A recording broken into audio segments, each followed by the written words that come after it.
Last week it was all positive, all good things. This week, questions will be the theme of the week. We'll see what's going on. We'll start with the defensive line. Anyway, this is the Locked On Ole Miss podcast.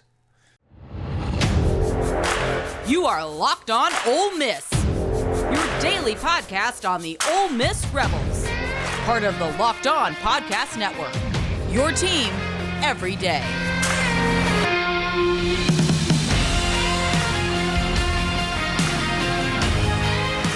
This episode is brought to you by the FanDuel Sportsbook. It's the official sportsbook of Locked On. Make every moment more. Visit FanDuel.com/LockedOn today to get started. Also, thanks for making the Locked On Ole Miss podcast your first listen every day. We're free and available wherever you get your podcast, including YouTube. Subscribe there, please.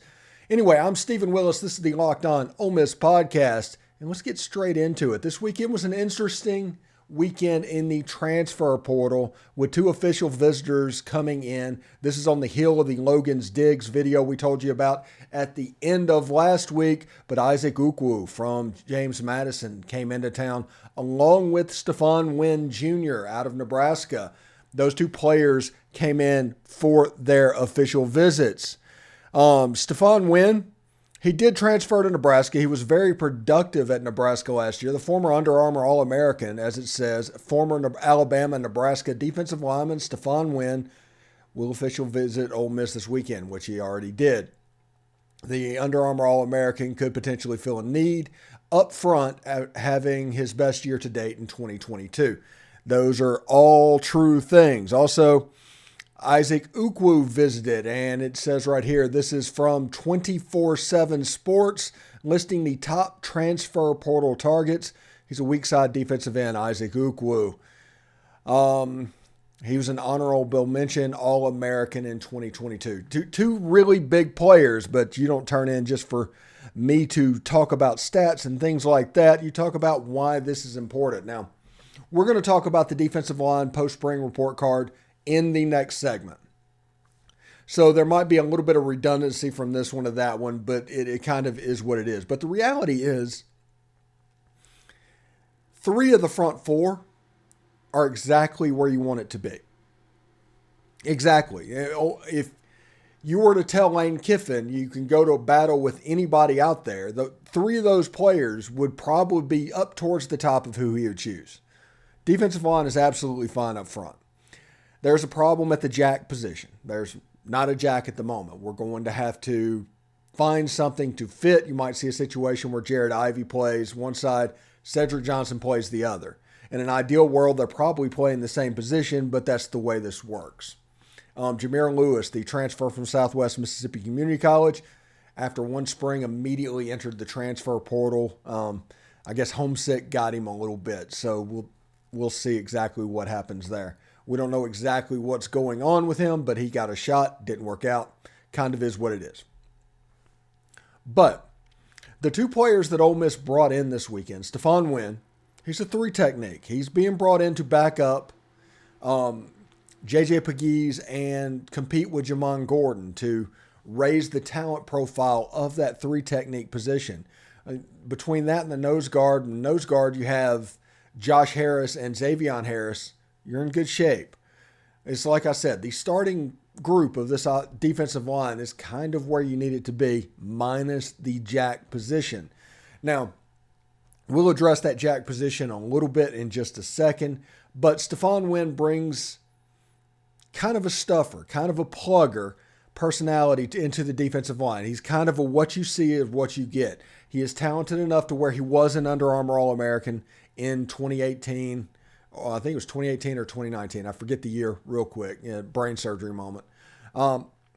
But he's somebody that you can count on. He was an Alabama signee out of high school, which means he has the measurables. He has the talent to compete at this level. Now, Nebraska in the Big Ten, he performed better last year, and now in a graduate transfer year.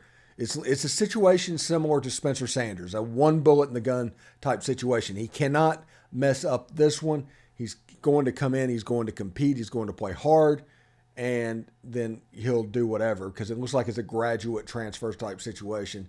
He has 5 years of stats, so this is year 6. So take out the COVID year. So this is one of those players. So we'll see. You have JJ Pegues, you have Jamon Gordon. Bringing in another three technique would not hurt at all. Now, if you look at Isaac Ukwu from James Madison, I love this guy. We've done a video on him talking about a player that Ole Miss should recruit, and now they are recruiting him. It looks like he's actually officialed in. People in Auburn are thinking they look real good for his services. Other schools think they look real good for his services. Isaac is a player that played at James Madison, and everybody's going to say, well, that was a first-year FBS program, a former FCS powerhouse. How good can they really be? If he's been there a while, how good can he be? Well, if you look at the NFL draft, there's players that are drafted from that level all the time. That means there's talent that slips between the cracks, and now they have a chance to move up before they go to the NFL. This would be a chance for Isaac Ukwu to prove himself and give the NFL a higher level of film than he had. He performed admirably at James Madison, and I think he had 7 sacks as a weak side defensive end. He would kind of fill a role of what Ole Miss needs and would allow a 3-headed monster to happen at defensive end in this Pete Golding system. Again, not a true jack. Don't really have those at the moment. So this defense is going to have to make pieces fit in areas that they're probably not the perfect fit for. So whenever I do refer to this defense as clunky, that's what I'm talking about. Can they do it? Yes, they can absolutely do it. They can be an extremely effective defensive unit. But Ukwu would allow them to have a little bit of depth at the defensive end position. Because right now, once we go over it, there's not much behind Jared Ivey and Cedric Johnson. Everybody knows how much I love Jared Ivey as a player. Fantastic. He has a chance to really show out this year. Cedric Johnson, injuries derailed him a little bit last year, but when he played, he was extremely good. Whenever Cedric Johnson got injured, though, the defensive line dropped down quite a bit because of lack of depth, because of the defensive scheme and everything they were running. They're trying to match personnel at the moment. It just kind of is what it is, and, I mean, there's not really any way you can get around it at this moment. Anyway, this episode is brought to you by the FanDuel Sportsbook. Make a fast break to FanDuel during the NBA playoffs. That's because right now new customers can get a no-sweat first bet up to $1,000.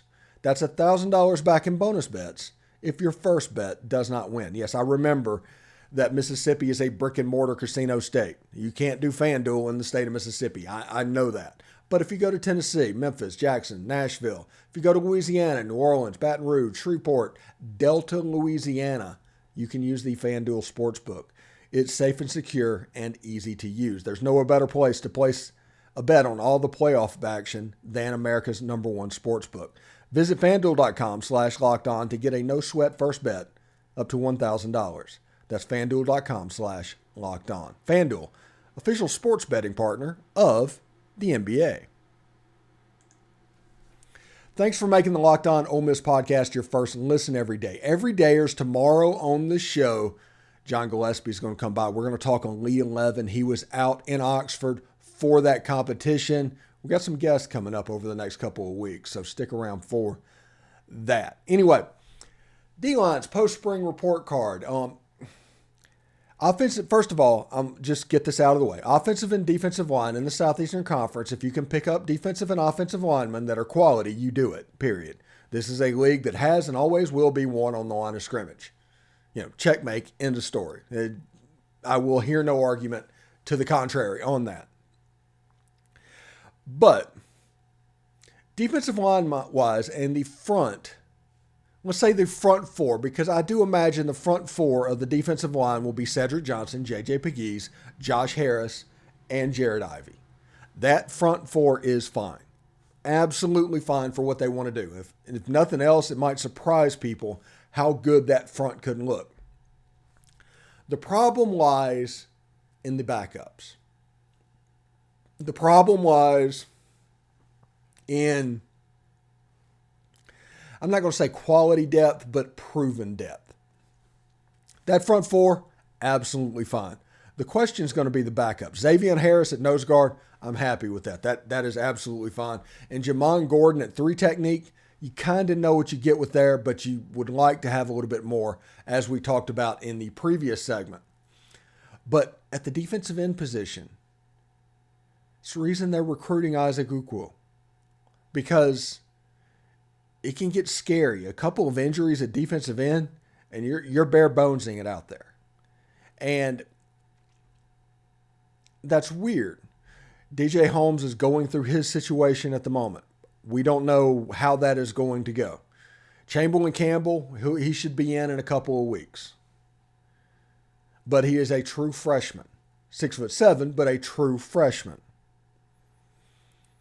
So whenever you look at defensive linemen and defensive ends, J.J. Hawkins maybe, but he's in the transfer portal, I believe. If you look at the defensive line roster, I mean, it's not great. Cedric Johnson, Josh Harris, those are fine. Jack Brown maybe could step up and have a role as a defensive end in this defense. Jared Ivey, love him. J.J. Hawkins, he has to step up. Is he going to stay on campus? If you look at this, it can get a little bit unnerving, for lack of a better word, after you lose players like Tawan Malone. And that lets you know why people are freaking out about this team, okay? The people that freak out and you're like, wait, what's going on? It's because of stuff like this. You can look at the defensive line and look at nose guard and say, okay, there's a 2 deep there. We are good there. After that, Jamon Gordon I like, but I want more. Defensive end, I want more. Jack position, I want something. So when it comes to a report card of this defensive line, it's at best a C. And honestly, when you look at this defense overall, you're not going to get much of a higher grade than a C, because of this defense being recruited to run the Chris Partridge 3-2-6 type stuff. This is a team full of defensive backs and undersized linebackers and things like that. And that was a detriment to a defensive line if you're going from a 3-man front to a 4-man front. This transfer portal kind of is what it is. It's not something that's going away. There's no sense crying over spilt milk. Just make the best with what you have. That's the rule of thumb going forward.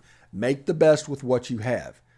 I talked all the time that Lane Kiffin does not see this as a program. College coaches don't see it as a program anymore. Whenever Billy Brewer was up in the towers on the practice field, he was trying to build a team that had a group of redshirt seniors that could compete at the highest level. That doesn't really exist anymore. There's the 2023 team. Next year will be the 2024 team.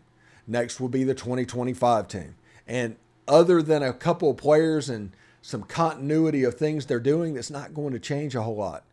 Look at the coaching staff turnover that has happened at Ole Miss. This team is constructed in an interesting way. They're going to try and maximize it. But understand that there will be questions on this defense that need to be answered, honestly, before the Mercer game. And definitely before they go down to Ullman Stadium to play Tulane. Because Ole Miss should beat Tulane 99 times out of 100. But we saw them play against Jacksonville State. We've seen Louisiana Tech come into Vaught Hemingway Stadium and put it on Ole Miss. That one is always a possibility. Tulane's a good team. They don't have that running back that was so good, and they don't have several weapons. They're not going to be the same team that played USC in the Cotton Bowl. But this is going to be a well-coached Willie Fritz team, and Ole Miss needs to be ready to go. And then you have Georgia Tech after that, and then Alabama comes, and it's time to get serious. There's a lot of question that needs to be answered earlier than it was, honestly, last year. And one of those is defensive line and establishing just a 2 deep of players that you can count on. When Cedric Johnson or Jared Ivey need a break, you need to put somebody in that the drop-off is not going to be severe. That is what I'm talking about. And I think they can do that. And I think they're trying to do that in the transfer portal. They're shopping for depth. Now, occasionally there's a player like Isaac Ukwu that they're going to shoot their gun on. But they're also looking for depth. Is so-and-so in the portal better than the second teamer that we have currently? Questions like that are important. And I think Lane Kiffin can pull it off. Genuinely. And I think that Ole Miss football will be better for what they do over the next 2 months. I honestly believe that. So we'll see exactly how that goes as well.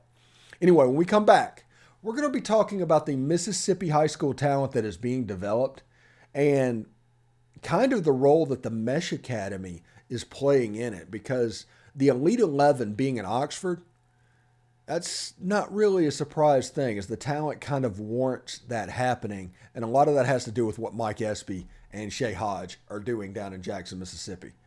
So stick around for that. Thanks for making the Locked On Ole Miss podcast your first listen every day. We are free and available wherever you get your podcast, including YouTube. Subscribe to the YouTube channel, hit the bell for notifications, comment, upvote, join our subtext community as well. In this What You Talking About Willis segment, we're talking about Mississippi high school talent and how it is changing and why it is changing.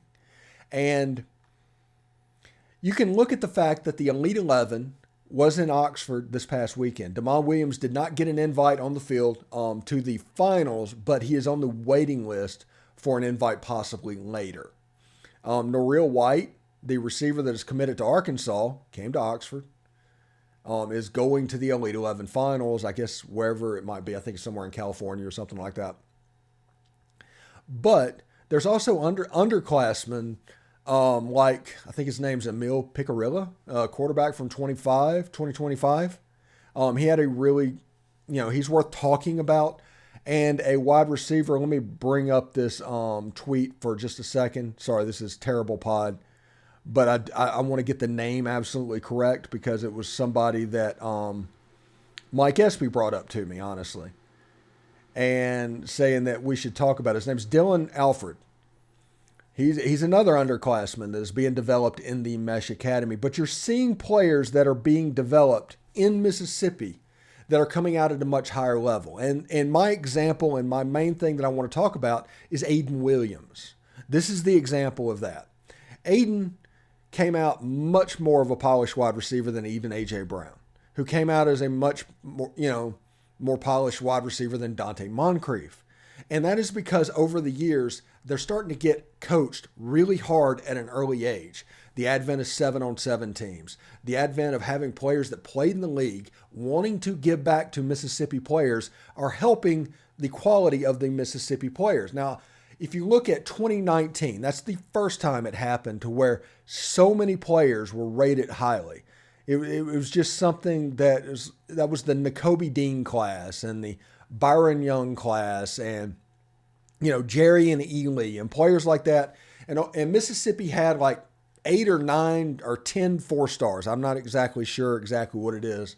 Don't correct me otherwise. But Ole Miss went to a Sugar Bowl off of that team.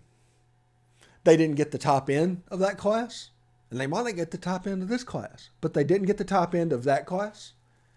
But players like Jerry and Ely, Snoop Connor, even DeAndre Prince, who's on the team now, helped Ole Miss to a Sugar Bowl, which, remember, 10 years ago, that was a holy grail for Ole Miss fans. It was a really, really big deal to go to New Orleans and go to a Sugar Bowl. We've been there like 10 times, but now twice in our lifetime. And those 2 times have been in the last 10 years with this talent boom. When I played high school football, and even when Mike Espy played high school football, who is one of the owners, I guess, of the Mesh Academy down in Jackson, Mississippi was a very wing T heavy state. It was a place where you didn't go to get quarterbacks, place where you didn't go to get skill players other than running backs. I mean, the legend of Marcus Dupree is legendary. Offensive line, defensive line, defenders, that's where you made your money in Mississippi. But since the Mesh Academies got up and running, you started to see skill players be born in the state of Mississippi at a higher and higher rate, to where, honestly, some of the players in Mississippi are as well coached as some of the players in Texas.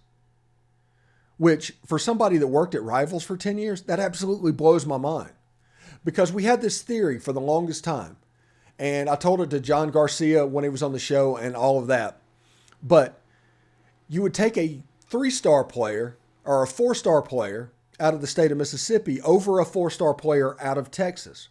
Why?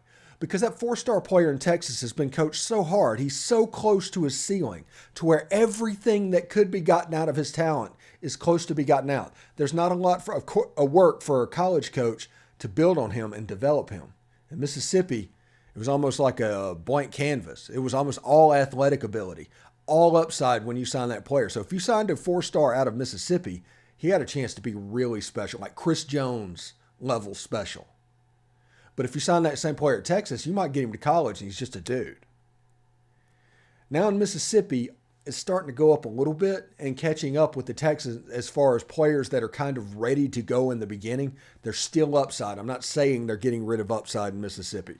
I'm saying that a lot of the questions that prevented people from recruiting Mississippi, whenever they were a low 3-star player before and going to Northeast Mississippi Community College, and then after 2 years, they're going to a 4-year and just dominating, there's not necessarily that need anymore, because a lot of those rough edges are getting knocked off by solid coaching and these places like the Mesh Academy.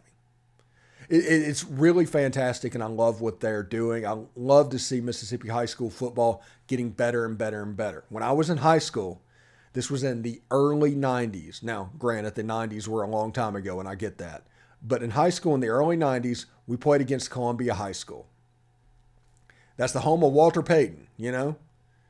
Everybody knows Columbia High School. They were running the Notre Dame box in 1992. That's what was going on with Mississippi high school football. We were having to learn how to defend a spinner instead of a modern offense. Offense for straight out of the 1930s. That's what they were running. That is not the case anymore. You're seeing offenses more modern. You're seeing a lot of them throwing the ball around. The advent of 7-on-7 has helped out tremendously with these teams. And because of that, you're seeing quarterbacks developed as well, because that was going to be the last step for Mississippi high school football is quarterbacks. And I'm impressed. Like KJ Jefferson was one of the early ones. Now, we all know about Jason Campbell, and we know about Kevin Fant, and we know about players from inside the state of Mississippi that ended up playing ball in the state. Now, I'm not saying it didn't happen before. I'm saying we're starting to see them in more frequency now. And you're going to see players that are highly ranked in the future. And it's because of these places like the Mesh Academy, these Mike Espy performance centers where they teach these young kids the skills they need to get that college scholarship. It's really, really great thing. And eventually this summer, we're going to have Mike on again. And because, I mean, he does fantastic work and he knows high school football in the state of Mississippi better than anybody. It's just the way it is. So stay tuned for that. I hope you enjoyed this, What You Talking About, Willis, because it was really just me on my soapbox and talking about something that I probably talked about 15 times when I worked at Rivals.com. But the talent base and the coaching that the state of Mississippi is getting right now does not need to be overlooked. Anyway, thanks for making the Locked On Ole Miss podcast your first listen every day. Every dayers tomorrow on the show, John Gillespie. We're going to talk about Elite 11 and Damon Williams and Norreal White and all of that stuff. So tune in for that. But I hope everybody had a good day. Hope everybody has a good week, because Mondays are always fun, if I'm not mistaken. I'm pretty sure how this works. But anyway, you're going to have us popping up throughout the week as well. So anyway, stick around till tomorrow, and we will see you then. Later on. Hotty toddy.